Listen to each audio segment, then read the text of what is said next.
Cleveland, Golden State, just a couple of days away now, but in anticipation of this series, the first thing you're going to really think about when taking a look at the positional matchups is obviously going to be KD and LeBron and then Steph and Kyrie, right? And then next you got Draymond, and you can make a case for why he might be the most significant factor in this series.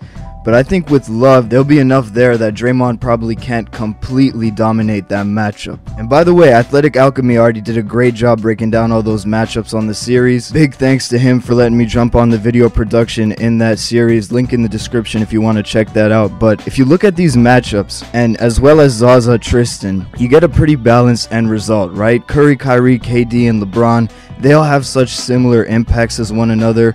In either one of those matchups, any one of them could really end up having the better series. And then Dre will contribute the defense that Love can't, and Love will obviously bring the offense. And then Tristan is better than Zaza alone, but when you throw in the other backup centers that make up the full rotation of Golden State's roster, then you get another balanced end result. You know, Zaza himself only played 18 minutes per game in the regular season, while McGee and West played a total of 22 per game, and then Andre Iguodala played more than all of them individually. And the Warriors are definitely going to do more of that in this series. They're going to opt to play Iguodala in place of all three of them. So not to mention Iguodala's production. Overall, you get a pretty balanced end result when you're looking at the big men matchups in this series, if you look at everyone combined and not just the starters, because at the end of the day, if you start the game, it doesn't really mean that much. Just like the Warriors in previous years with Harrison Barnes, sometimes he would start the game, but Andre Iguodala would end up playing more minutes. They just like to have the rotation set up that way, where Iguodala comes up off the bench to provide a punch. But what I really want to look at in this series is Klay Thompson, and I believe that he will be the deciding factor in the finals. Now, Klay Thompson has been pretty terrible so far in the playoffs. We haven't really seen him have a huge game or even any real huge moments. And his defense is also crucial. He can lock down Kyrie, but then Shump can lock down Curry. What really sets the Warriors apart from the Cavs is his offensive talent, and if he's able to tap into that, unlike how he's played throughout the rest of the playoffs. You look at like a game 6 last year against OKC. Now, of course, I don't think he's going to have a game of that caliber, though it's very possible.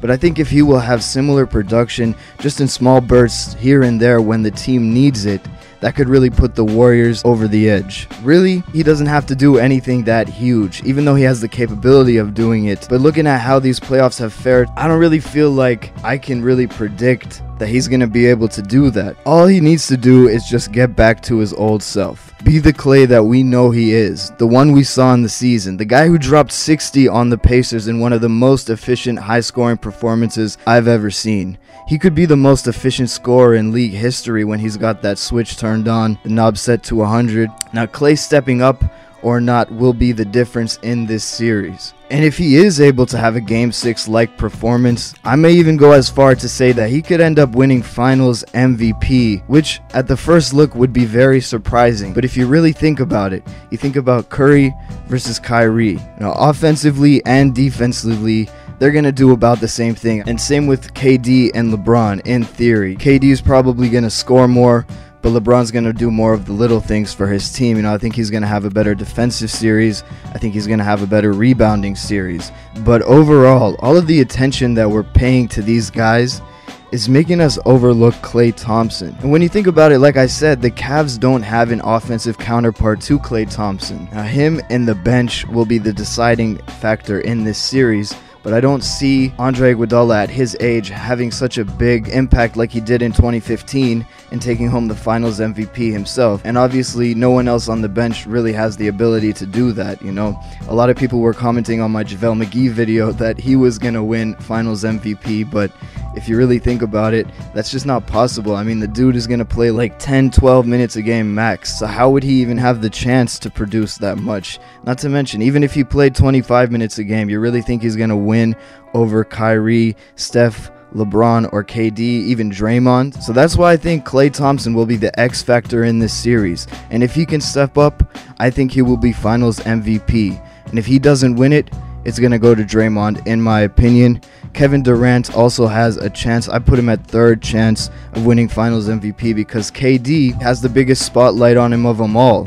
If Curry messes up in this playoffs, Yeah, sure, people are going to continue to say that he only won in 2015 because of a depleted Cavs squad with Kyrie and Love injured. But at the end of the day, Curry has a ring and KD does not. And Curry was drafted to the Warriors. He didn't make a choice to go there. That's why a lot of people, they hate the Warriors, but they don't hate Steph. Now, still, there's a lot of hate for Steph these days, but that's really because people always hate the guy at the top. You know, when LeBron was the primary, like the only guy at the top of the league, everyone kind of hated LeBron, and he became that villain.